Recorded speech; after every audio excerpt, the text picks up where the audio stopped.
This is Mavic Air 2. You may have some questions, like, So what's different? well, let's start with the larger sensor. There's a lot more pixels, 48 megapixels to be exact, which means you can do this. And then shoot a hyperlapse in 8K. With Smart Photo, every shot is a masterpiece. Yeah, but photos aren't really my thing. Don't worry, we've got you covered. It also does 4K 60p video. You can also slow things down. Way-do. And yes, there's HDR video. How's the flight time? It's fantastic.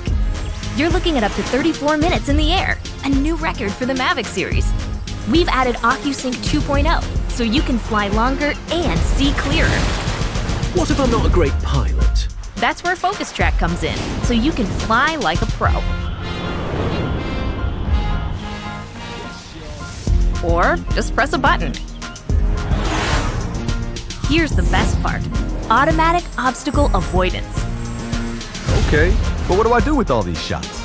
Here's an idea. Use the DJI Fly app to edit and share your moments with just a tap. So, what's different? A whole lot.